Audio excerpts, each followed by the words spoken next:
الجو النهاردة حلو شوية، في ندعة شمس. خلينا نفتح الستاير عشان نعرف نصور فيديو حلو. بقالنا فترة كبيرة ما عملناش فيديوهات، يعني حوالي 7 شهور أو 8 شهور. بس أخيرا يعني الواحد رجع يعمل فيديوهات، وده طبعا هيبقى أول فيديو لينا بعد الغياب الطويل ده كله، وإن شاء الله تكون بداية موفقة. دلوقتي الساعة حوالي 12، بس الدنيا مظلمة شوية. ساعات الدنيا بيبقى فيها شمس، ساعات بتبقى سيكة فيها شمس، بس النهاردة هي مظلمة.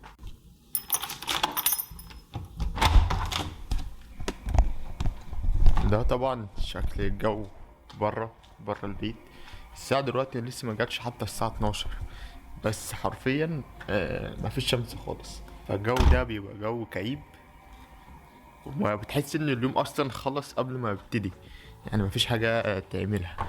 بس ساعات بيبقى فيه شمس، يعني امبارح كان فيه شمس، امبارح كان يوم جميل. بس مشكلتها في الشتاء انها بتضلم بدري، الساعة 4:30 هنا اصلا المغرب، فاليوم قصير جدا. بس اهم حاجة يعني عايزكم تعملوا لايك واشتراك في القناة، واظبطوا الدنيا بقى، ها انتوا بقى عارفين الباقي. فانا دلوقتي هسيبكم مع شوية مشاهد صورتها، وهقول لكم برضه على شوية اسباب من اسباب غيابي يعني عن اليوتيوب، وايه اللي كان معطلني على اليوتيوب، وفي حاجات تانية هقولها في فيديوهات تانية. فيلا بينا.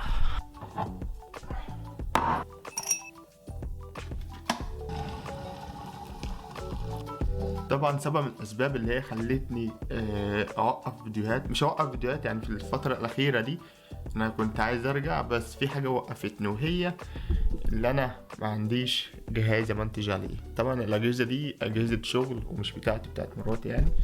فانا كنت بستخدم اي ماك في الاول، بس الجهاز يعني ما كانش بتاعي، فقررت ان انا اجيب جهاز ويندوز اللي انا اشتغل عليه. فالجهاز جه امبارح، بس انا مش عارف هو فين، هو كان موجود هنا اهو. ده الجهاز ودي الشاشة. طبعا الجهاز جه امبارح الصبح، بس ما كانش في وقت اللي انا افتحه واعمل له انبوكسنج. والشاشة جت الاسبوع اللي فات، فالفترة اللي فاتت يعني انا ما كنتش فاضي، كان في حاجات كتيرة كنت بعملها. فده هيبقى اول فيديو يعني راجع كده، ان شاء الله تبقى راجع كويسة ونعمل فيديوهات جامدة. فانا الحاجات دي هفتحها معاكم، بس مش دلوقتي لان انا دلوقتي طالع بره. يا رب بس الواحد يعرف يعمل الفيديو ويكمل الفيديو والدنيا لسه فيها شمس، لان حماية او حماتين جايين النهارده، فلو جم قبل ما انا اخلص الفيديو فممكن اكمل الفيديو بالليل.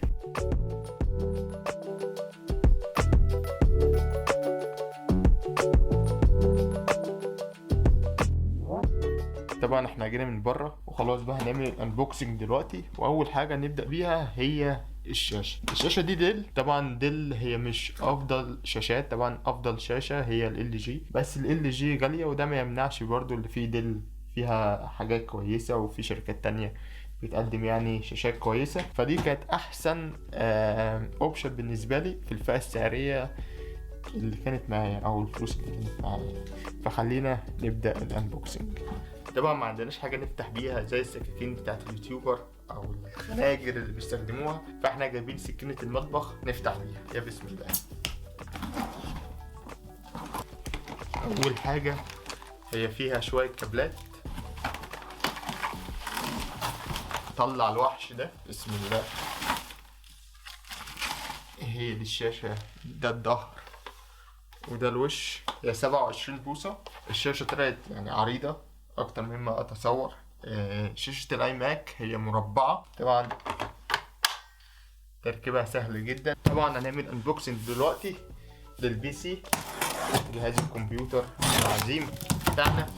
وطبعا انا الجهاز ده انا جايبه تجميع، مش شاريه كامل. يعني انت ممكن تروح تشتري جهاز بي سي في كل حاجه جاهزه، يا دوبك انت بس بتشتريه. ففي موقع اسمه بي سي سبيشالست بتجمع الجهاز على كيفك، وبعد كده بيقول لك هتدفع قد كده. كنت بفكر اجمعه انا بنفسي، بس انا عمري ما جمعت اجهزه ولقيت الفرق مش كتير قوي. ده الجهاز، نشيل اللجام بتاعه ده. طبعا حطينا الجهاز، ادي التاور او الكيسة، وادي الشاشة. طبعا الكورد ده مش بتاعنا لسه، هشتري كورد تاني وماوس كويس يعني وسماعة كمان. فهو ده السيت اب بتاعنا، مؤقت طبعا، يعني الواحد هيحاول اللي هو يحسن من السيت اب او الاوفيس بتاعه هنا، فان شاء الله يبقى في حاجة كويسة.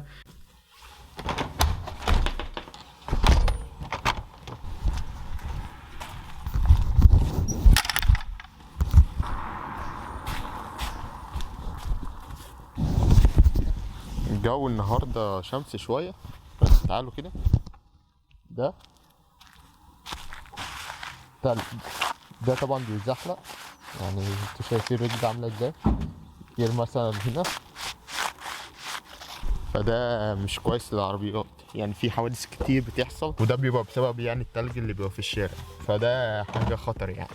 احنا المفروض رايحين مدينة تانية، رايحين نلف شوية كده. فحاجة من الحاجات اللي انا كنت موقف فيديوهات بسببها هي السواقة، ان انا حاليا انا اللي بقيت اسوق، فطبعا انا كنت موقف فيديوهات بسبب السواقة، لان انا كنت عايز اعدي من الامتحان الشفوي والامتحان العملي، لان انا اصلا ما كنتش بعرف اسوق، وكنت بتعلم هنا، معظمكم يعني عارف الكلام ده.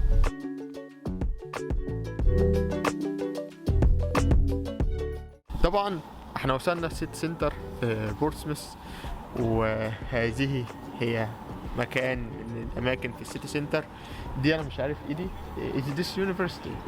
والله انا المبنى ده انا مش عارف هو ايه، بس هو مبنى يعني شكله جميل، جيت اخدنا صور هنا. فحاليا احنا في بورتسموث، جاي ارجع، كنت مشتري هدوم من هنا جاي ارجعها. والفترة اللي فاتت الواحد كان يعني متكعبل كعبلة جامدة في الشغل، في حاجات كتير زي الرخصة، وكنت بحاول اخد كورسات، يعني في حاجات، في موال كبير كده، طبعا هتعرفوه في الفيديوهات الجاية.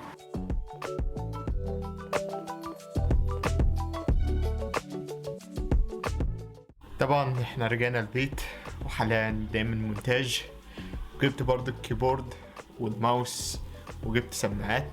لو انت بتتفرج عليا لغايه دلوقتي ما تنساش تعمل لايك وسبسكرايب وكومنت، ولو عندكم اي افكار للفيديوهات سيبوها لي تحت في الكومنت، وان شاء الله نعمل فيديوهات كويسه. فدلوقتي نقفل الفيديو، السلام عليكم.